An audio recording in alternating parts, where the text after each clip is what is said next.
ClancyPasta presents Drip, written by Matt Richardsen.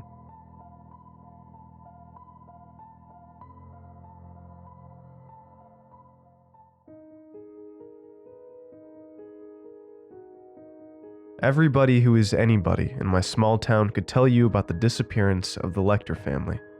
Some could probably write a book more elegantly than me because it's just one of those stories, a mystery with more questions than answers. But I'll do my best. The year is 1994. A man calls to reserve a room at the White Valley Hotel. He needs the reservation for the next night, and he will pay cash, only cash. If he can't pay cash, he will speak to the owner, Billy, who is a known pushover and desperate for the money.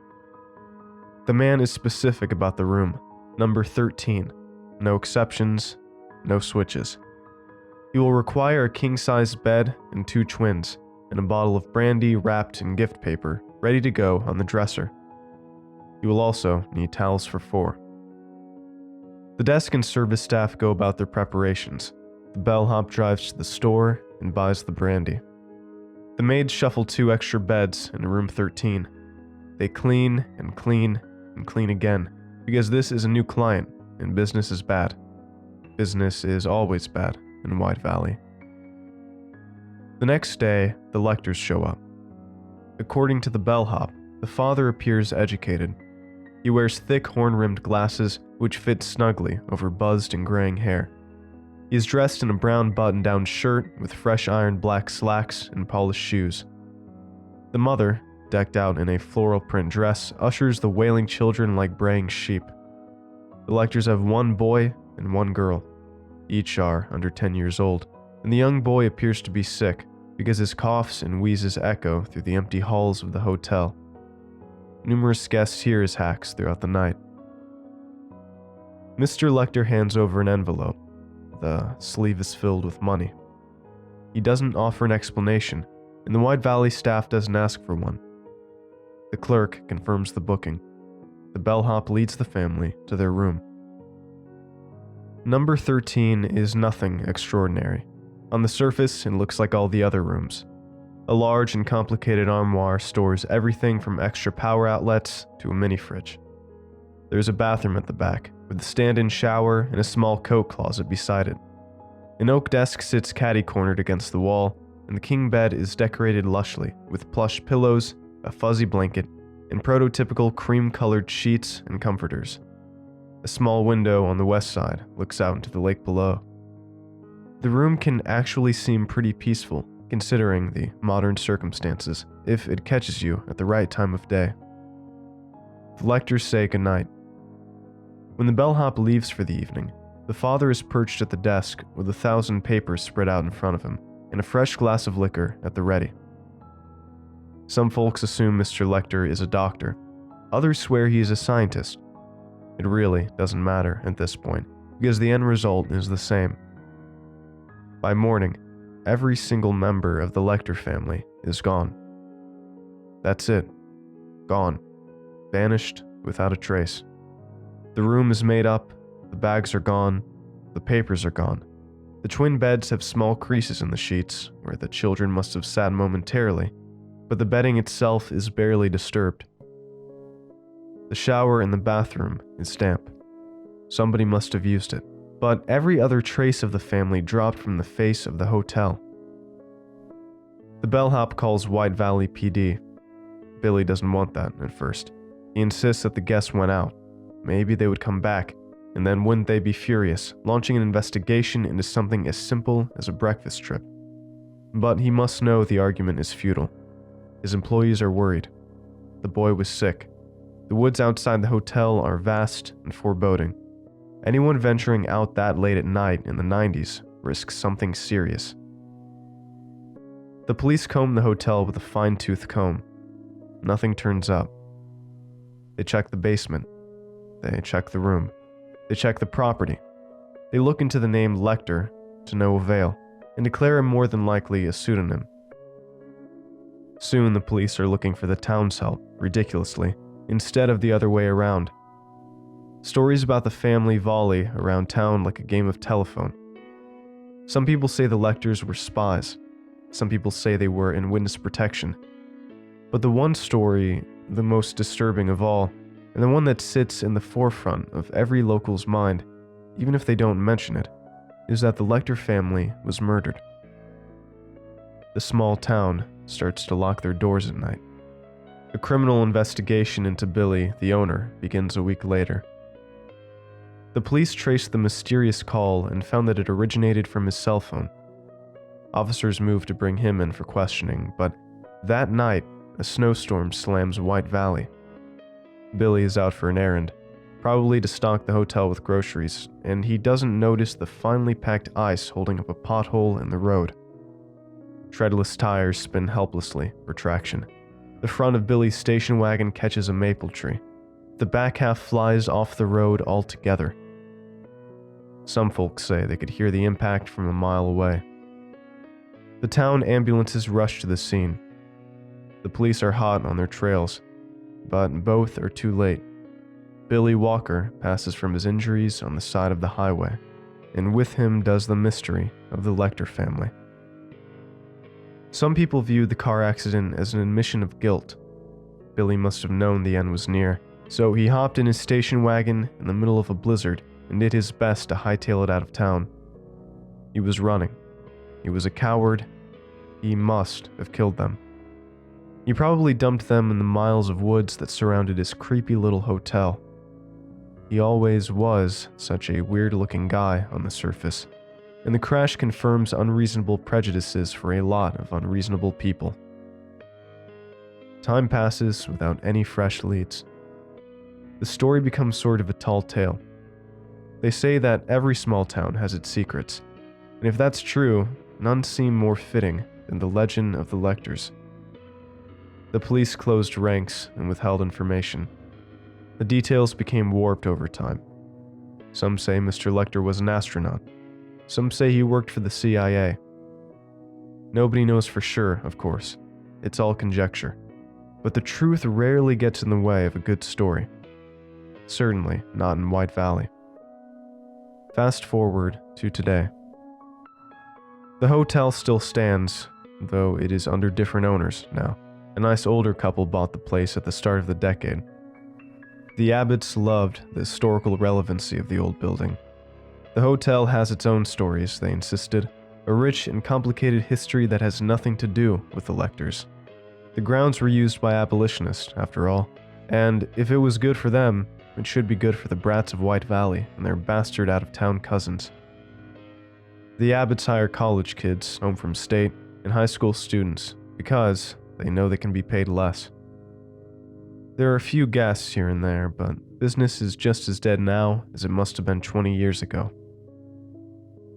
I worked the desk of the White Valley Hotel for about 2 weeks before it happened.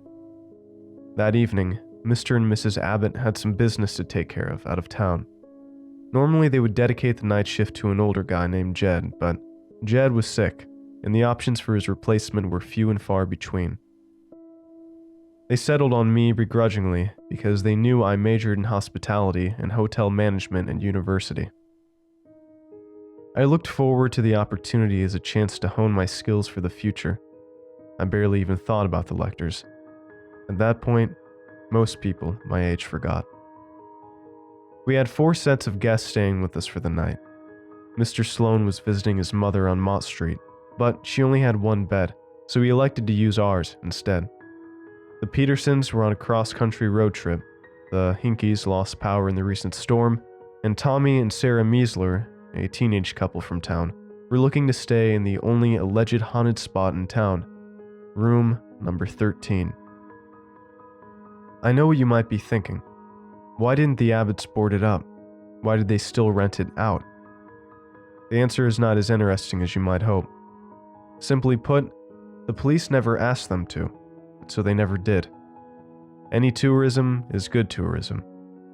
Tom and Sarah were not the first asked to stay in that room. Over the years, dozens of ghost hunters, psychics, or paranormal whatevers had asked to rent room 13 for the night. They came in with their cameras, EMF readers, and bundles of money at the ready. They left disappointed. On the night of my overnight watch, I posted up in the lobby with a big book and a rum-filled thermos. I knew the night would pass slowly, but I never expected to be so bored. I walked around the property aimlessly. I took in the drifting snowstorm from the lobby. I hopped to every one of the guest requests on the dime because it gave me something to do, but the calls died down entirely around midnight. And then it was silent. I kept myself awake by thumbing through an old short story collection by Stephen King. I don't remember the name. There was a tale in there about an upper-class woman who found a secret highway through the woods in Maine. The shortcut took miles and hours from the journey to her summer home. Each time she arrived well before her gardener expected, and each time she refused to tell him the exact route. The story goes on to discuss a night where they finally made the journey together. The route is winding. The trees are leaning to make the road narrower and narrower. A creature jumps out into the street larger than any the gardener has ever seen, and he swears they hit it. He swears he sees it stuck to the rim, but the woman keeps driving and laughing and smiling salaciously his way. The phone rang. Have you ever been so captivated by a story that the fringes of reality disappear around you? That was my experience. I stared blankly at the receiver for a moment. I looked back into the storm. I couldn't stop thinking about the shortcut. Where did they go? What did they hit? Could such a place really exist? Then the phone rang again. I picked it up and was immediately greeted by the panicked voice of Tommy Walsh. "You have to come up here," he whispered. "Something smells like death." I laughed out loud and let the mystery of the King's story fall around me. Sometimes the pipes in our old hotel backed up. Sometimes the staffer neglected to do a thorough clean. But unusual smells would not be very high on my list of unusual hotel guest requests. I grabbed a mop bucket and a plunger and waltzed down the hall, whistling like an asshole with a clear and unsuspected look plastered into my innocent, beady eyes. I knocked on the door. Sarah opened up immediately. She had a blanket wrapped around her face. Tom was in the corner with his head sticking out of an open window. I wanted to ask what happened, but a moment later the smell hit me, and then I didn't have to ask. I can't use enough adjectives to describe the pure stench. It smelled like body odor and sweat rolled into a disgusting tortilla of old meat and beans. Have you ever left a piece of chicken or steak out of the freezer for too long? Have you ever let the maggots tear it apart bit by bit?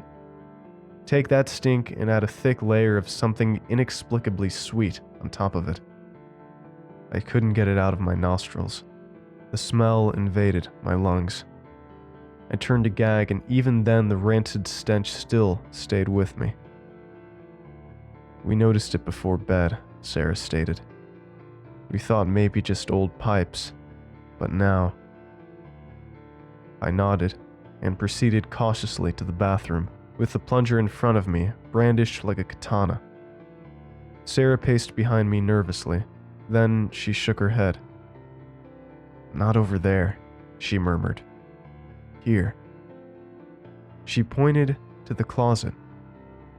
A lot of uncomfortable thoughts went through my head. Panic crept up my spine like a bad trip. My mouth suddenly felt dry and my throat spasmed uncontrollably. I walked over to the closet and thrust open the door dramatically, hardly looking at what might be on the other side. It was empty. Tommy shouted out that they tried that before a fresh symphony of vomiting shook his frail frame. I looked around and found the single light bulb in the closet. There were coat hangers and shelves and an old iron hanging on the wall. Tom's bulky North Face sat parked next to Sarah's more fashionable Patagonia. I moved them aside to search for something, anything that could be the source of that horrible, gut-wrenching odor. It had to be nearby. The room reeked. I could barely breathe through my t-shirt. My fingers caught a break in the paneling. I pulled back, expecting it to stay in place, and fell on my ass once the entire wall came crashing down. Standing still as scarecrows were a mother and 2 children.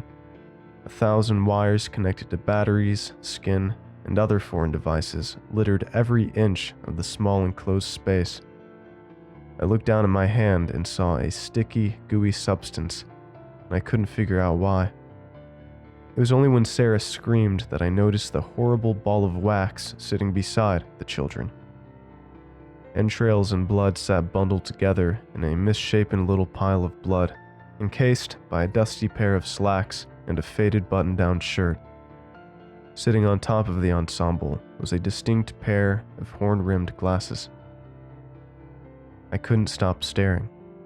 Tommy couldn't stop screaming. A thick liquid leaked out into the closet and puddled by my feet. I turned to get the mop, absurdly, before Sarah's cold hand caught my shoulder. "They're breathing," she whispered. "Look." My bloodshot eyes focused on the woman's floral dress. For a moment, she stayed still. Then her chest inflated, her eyes fluttered, and she exhaled. The children followed suit. I don't remember running from the room. I don't remember the phone call to the police. The only thing I can remember clearly is standing outside in the snow with Tommy, Sarah, Mr. Sloan, the Petersons, and the Hinkies all at my side. We were desperate for answers. We needed answers. But straight answers are hard to come by in White Valley. Mr. and Mrs. Abbott were devastated when the government seized the hotel. They called it eminent domain, and the G-men offered a fair price, but it was barely enough to cover the retired couple's affairs. For months, White Valley was swarmed by black-paneled vans and folks in subtly matching black suits. The locals begged the agents for answers in the coffee shops and stores around, but the government stayed quiet. To date, no official explanation has been given for the disappearance and resurgence of the Lecter family, and no one truly knows what happened to the surviving family members. But a small town will always have its rumors. Some say that Mr. Lecter must have been a scientist. Some say he must have been involved in cryogenics. What other explanation made sense? The movies all said it was possible, and the government is always a step behind science fiction. Some say that Mr. Lecter took the opportunity to debut his work when he found out his son was sick. The old owner, Billy, must have known about the plan to some degree. Some say it is entirely possible that Billy's secret died on the night of his car crash, leaving the family to fester, hibernating for 25 years, technically alive, behind the false wood panel. When the father finally passed, probably from natural causes, the smell awakened their hiding spot, and at long last blew the lid off the entire operation. But it's not the mystery itself that haunts me. Not exactly. When I'm awake in bed fighting the memory of the Lecters, fighting the smell, trying desperately to find sleep against irreversible anxiety, I think about the children. Were they awake?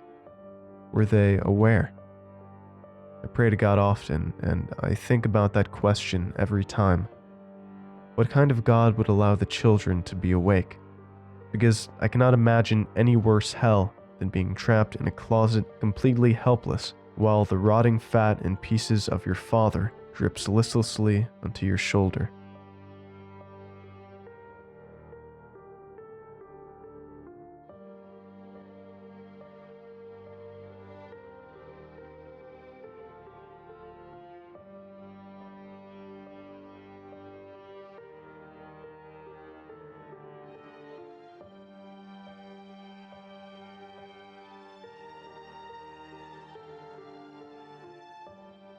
Thanks for watching, and I hope you enjoyed today's video. I want to give a huge thanks to all of my supporters over at Patreon and YouTube memberships. Your support makes these narrations possible, and I appreciate it a ton. If you'd like to join these lovely ghouls, you can head on over to my Patreon at patreon.com/ClancyPasta, or click the join button below to become a member.